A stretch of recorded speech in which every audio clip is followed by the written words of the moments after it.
J'aimerais ce soir revenir un petit peu sur le sujet du THPI et HPI, parce que j'ai vu dans les commentaires que certaines personnes m'avaient posé la question quelle était la différence entre THPI et THQI et la différence entre THPI et HPI. Alors, entre THPI et THQI, il n'y a aucune différence, c'est la même chose. Euh, on parle de haut potentiel ou de quotient intellectuel, c'est pareil. Là, on parle bien en fait du quotient, des tests West, etc. Pour moi, la différence entre THPI et HPI, par contre, là, il y a une énorme différence. Et c'est vraiment important. J'ai eu aussi des commentaires en me disant c'est à la mode le THPI. En fait, c'est vrai que c'est assez récent et pour être très transparente, moi, ça fait pas longtemps en fait que je connais ce terme-là. Je crois d'ailleurs que je vais m'en détacher un peu parce que j'aime pas du tout ce terme-là qui est trop rattaché à justement à ce calcul du quotient intellectuel qui est pour moi complètement insuffisant et incompétent, j'aime même dire, pour pouvoir identifier et diagnostiquer un, un THPI un THPI. Puisque normalement, selon la norme de la norme de la douance, THPI, ça veut dire supérieur à 145. Sauf que moi, ce que je observe, et je ne suis pas toute seule parce que Fabrice Michaud partage exactement la même vision, ce que l'on se rend compte, c'est que quand on fait un test avec un THPI ou un THQI, donc, il y a plein de paramètres en fait qui vont rentrer en ligne de compte. Un THPI qui n'est pas dans des bonnes conditions va probablement louper. Et d'ailleurs, il semblerait que le test West, à la base, n'a pas du tout été fait pour mesurer des quotients aussi élevés. Euh, il y a plusieurs différences, donc malheureusement, je ne vais pas pouvoir tout détailler en fait de la différence entre un THPI et un HPI. Sinon, ça ferait l'objet d'une conférence. Je pourrais le prévoir ultérieurement. Mais c'est justement en lien avec la voix du héros pour moi. Parce que le THPI, il est clairement un héros du Nouveau Monde. Alors, autre chose dont on ne fait pas trop mention sur d'autres, en fait, souvent, les personnes se rangent, et c'est ça aussi qui m'énerve en fait dans ce milieu-là, c'est que tout est cloisonné, donc en fait, on n'y comprend plus rien en fait. Puisque selon d'où on va partir, qui on va écouter. Est-ce qu'on va écouter plutôt le côté rationnel qui va parler donc de THPI, HPI, etc. et de surdouance, ou alors on va écouter plutôt les visions plus spirituelles qui eux vont parler de starseed, de enfant indigo, enfant cristal, etc. Et pour moi, ou de vieilles âmes. Et pour moi, c'est la même chose. En fait, un THPI, c'est un enfant indigo et c'est aussi une vieille âme. Et le THPI, il est pour moi venu sur Terre. Alors peut-être que pas tous. En tous les cas, moi, ce que je vois, oui. Mais je veux bien croire que je n'accueille pas, enfin, je ne vois pas tous les THPI. J'ai pas fait d'études de manière vraiment complète. Donc, je mesure vraiment, je mets beaucoup de pincettes dans mes propos parce que je sais que là, je vais toucher à un sujet voilà, qui peut faire couler beaucoup d'encre. Certains vont me dire c'est n'importe quoi, machin. Donc, je préviens, c'est ma vision aujourd'hui, c'est mon point de vue qui peut encore évoluer parce que voilà, au fur et à mesure de mes lectures, j'évolue et mes compréhensions en fait s'affinent. Mais en tous les cas, au jour d'aujourd'hui, pour moi, les THPI, en tous les cas que je rencontre, sont clairement des personnes qui sont là pour créer le nouveau monde. Donc les THPI sont clairement beaucoup plus décalés que les HPI. J'ai aussi lu dans les commentaires que un THPI pouvait finalement se satisfaire d'une vie professionnelle classique, Je dis non. Je dis non, je dis qu'il va le faire peut-être au début de parcours parce que bah, il y a plein d'injonctions, de choses et parce qu'au départ, il va rentrer dans un moule, donc voilà, ça va être un début de parcours. Mais dans le chemin du héros, il y a un moment donné, justement, il va avoir un appel et il va ressentir quelque chose de l'intérieur qui va l'appeler. Et là, ça va être l'âme. C'est son chemin d'âme qui l'appelle. Et là, il est amené, en fait, il est invité à sortir justement de l'autoroute, de ce chemin tout tracé de l'humain et d'aller voir un petit peu, d'aller explorer des chemins de traverse. Et c'est là où ça va être compliqué en fait, parce que bah, selon les croyances, selon l'environnement, selon l'encouragement ou les non-encouragements, l'autorisation ou le non-autorisation, l'estime de soi, la confiance en soi, voilà, qui est souvent pas très élevée en fait justement chez ces profils-là, eh bien ça va être compliqué. Alors là encore, hein, je vois plein d'enfants indigos ou des THPI qui cartonnent et pour qui c'est super simple en fait de s'affirmer un enfant indigo, de cartonner sur les réseaux et de pas avoir de problème avec ça. Tant mieux. Et c'est sûrement parce qu'ils ont eu des parents qui sont déjà un peu éveillés. Euh, il faut savoir que les premiers enfants, donc THPI, je vais même dire maintenant enfants indigo, en fait les premiers sont arrivés dans les années 50. Là, je me réfère à des travaux de Dolores Cannon qui a parlé en fait des volontaires qui sont venus sur Terre pour élever la conscience de l'humain sur Terre. Donc, il y a eu plusieurs vagues. Selon elle, il y a eu 3 vagues. Il y en a une dans les années 50, une dans les années 70 et la dernière qui est plutôt dans les années 2000. Et donc, il y a au départ, ces enfants-là, bah, ne sont pas toujours conscients de leur spécificité, même s'ils sentent toujours qu'ils sont en décalage, mais ils ne sont pas forcément connectés à leurs dons et à ce qu'ils sont venus faire sur cette terre. Donc, ils vont passer plus ou moins de temps justement enfermés dans un système, frustrés, à se suradapter et à se dire que mais qu'est-ce que je fais là, pourquoi j'y arrive pas, pourquoi c'est si dur, etc. L'enfant indigo, donc le THPI, il est clairement en fait perché. Alors perché, ça ne veut pas dire qu'il ne peut pas avoir un métier ni quoi que ce soit, mais ça veut dire qu'il a un côté très visionnaire. Il est là pour créer le nouveau monde. Et donc quand il va arriver dans les structures plutôt classiques, il peut y avoir des exceptions, hein, je ne dis pas, mais pour moi, la plupart en fait, des profils très haut potentiel et donc enfants indigo sont là vraiment plutôt euh, pour assumer des rôles de leader en fait, pour créer leur propre entreprise, pour créer des startups et pour justement bah, s'attaquer au vrai sujet en fait, hein, tu vois, pas faire juste des vagues de communication. Il y a quelque chose chez l'enfant indigo qui est vraiment authentique. L'authenticité, il dit vrai, il parle vrai. Alors ça, c'est encore plus vrai dans son enfance. Mais là encore, selon l'expérience qu'il va avoir familiale, on va lui couper son sifflet, on va lui couper les ailes, parce qu'on va plus ou moins le manipuler pour qu'il remplisse des cases en fait, pour qu'il fasse, non, c'est fait, tu ne seras pas un artiste, tu ne seras pas un youtubeur, tu vas être, je ne sais pas quoi, ingénieur. Voilà. Moi, par exemple, mon fils, quand il a dit à son père qu'il voulait être designer, son père lui a dit non, tu dois faire comme tous les copains, les fils des copains, tu dois être ingénieur.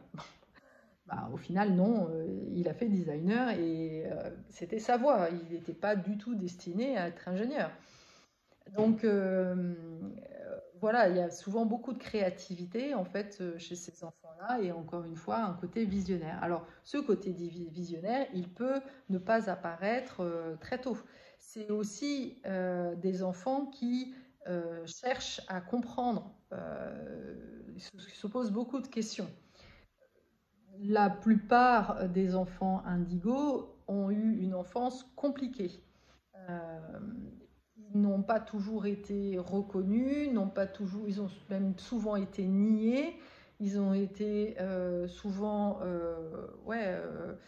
vraiment avec des parents défaillants, et ils vont du coup devoir s'intéresser justement au mécanisme de l'humain.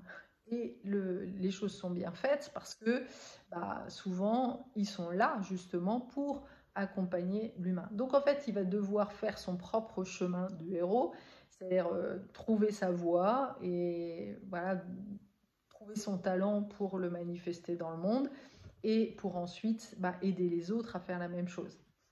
C'est ce que Bibi, elle fait en fait. Voilà. Alors, ça ne veut pas dire que tous les THPI ou les enfants indigos sont des coachs ou des guides ou tout ça. Ça peut être dans n'importe quoi. On peut retrouver ces profils dans les architectes, par exemple. On peut imaginer qu'un enfant, un adulte THPI ou indigo, en ayant fait des études d'architecte, va avoir vraiment une conscience de l'écologie, va essayer d'intégrer vraiment l'élément de la nature et non pas continuer à faire du béton. Voilà, il va chercher des choses écologiques, il va plutôt s'orienter sur des choses voilà, qui intègrent tout ça. Quoi dire d'autre oui, ils sont décalés. Alors, ce que je note aussi, c'est que souvent, ce sont des profils qui sont évidemment hyper sensibles, avec une sensorialité très forte. Euh, on va retrouver souvent des gens qui sont passionnés de chevaux parce que le cheval, il a vraiment une intelligence sensorielle et qui nous invite à aller plus dans notre intériorité. On va retrouver des gens passionnés de musique aussi parce que la musique, elle a une vibration, elle a une connotation. Et tout ce qui touche vraiment la musique intérieure, l'équilibre intérieur, l'harmonie, voilà, être sur la même longueur d'onde, tout ça, ça va être des sujets sur lesquels le THPI enfant indigo va souvent en fait se retrouver, il va se retrouver face à ça parce que il va avoir beaucoup de difficultés à se faire comprendre parce que il faut bien comprendre que l'enfant indigo a une vision euh, élargie du monde, en fait.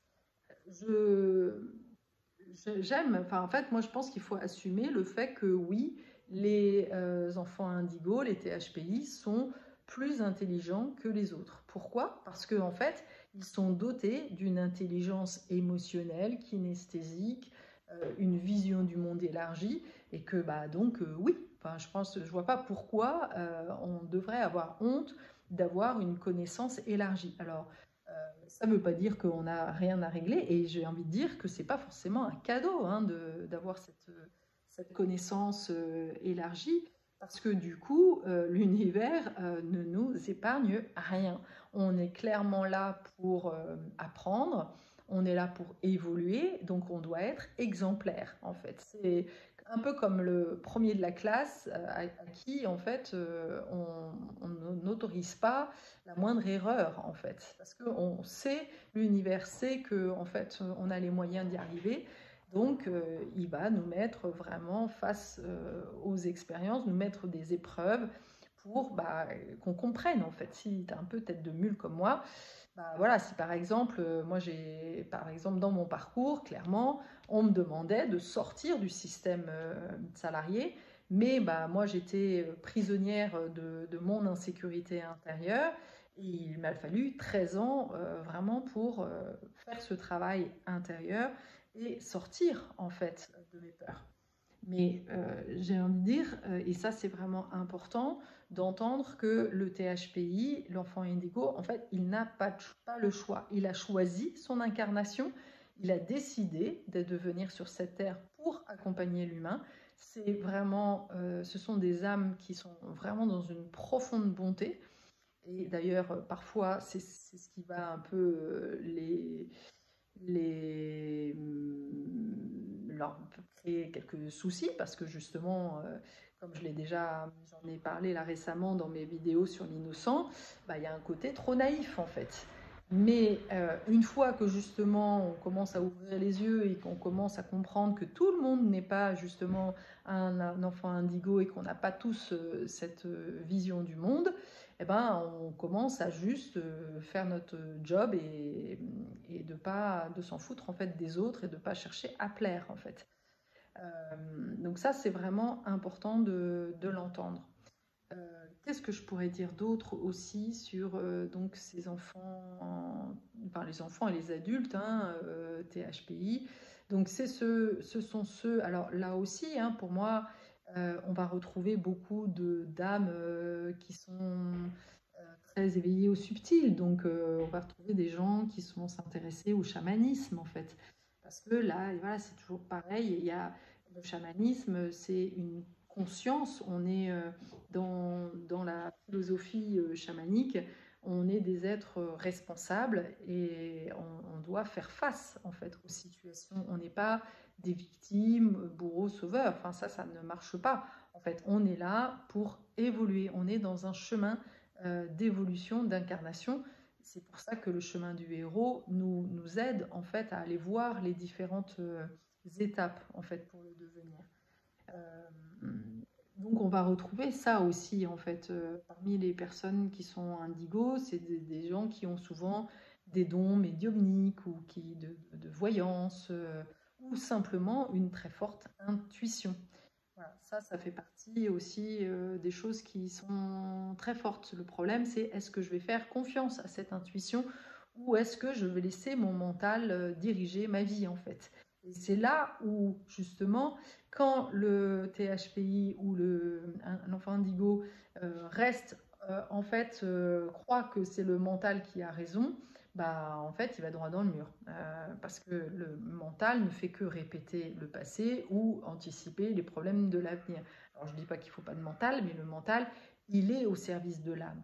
Et l'enjeu, le travail à faire, elle va être justement de se reconnecter avec toutes nos parts à l'intérieur, d'aller voir des parts blessées, mais aussi justement des parts qui sont magnifiques, mais qu'on a oubliées en fait.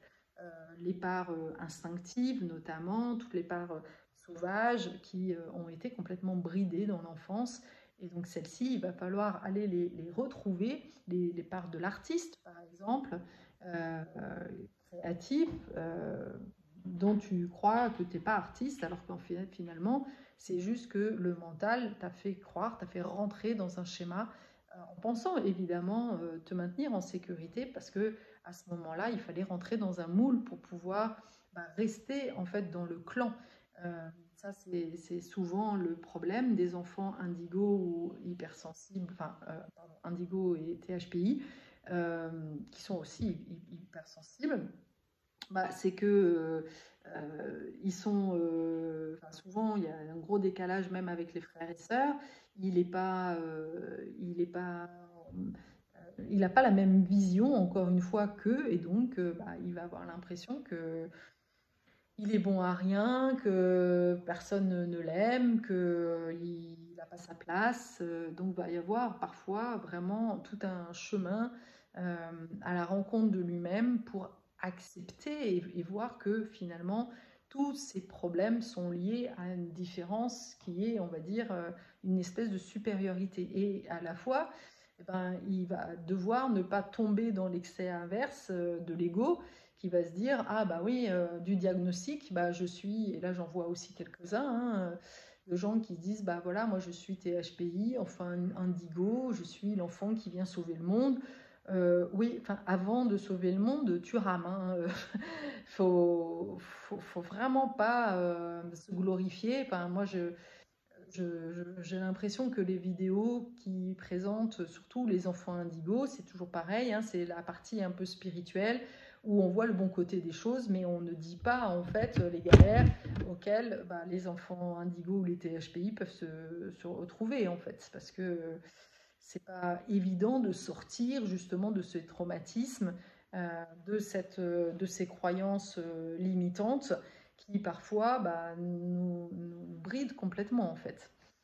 Donc c'est un chemin de conscience. Le THPI va devoir en fait emprunter ce chemin de conscience et donc voilà, et rajouter, on va dire, et donc je dis bien rajouter parce qu'il n'est pas question de dire j'arrête, enfin j'ai une vie matérielle où j'ai un premier job où je vais voilà, vivre correctement, avoir un métier reconnu avec un statut et puis tout d'un coup j'ai un appel à changer et donc là je vais rentrer dans les ordres ou dans une vie spirituelle et faire œuvre de charité en fait ou de pauvreté. Non, pour moi c'est pas ça du tout en fait.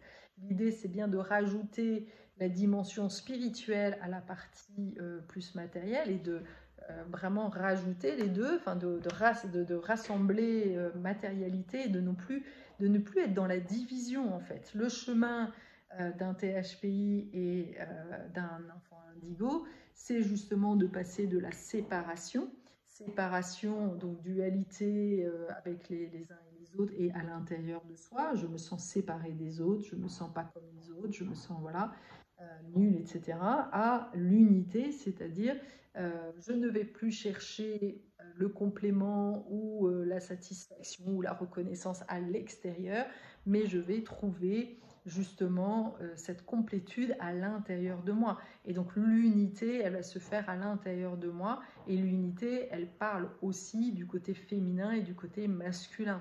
C'est-à-dire je vais rassembler ce côté intuitif, ce côté sensoriel, avec le côté action, ambition, argent, sécurité, etc. Il n'est pas question de retomber dans les extrêmes de voilà, la robe de bure spirituelle et puis cuicui les petits oiseaux, quoi. Non, non, ça marche pas, c'est pas là, on n'est pas là pour ça en fait.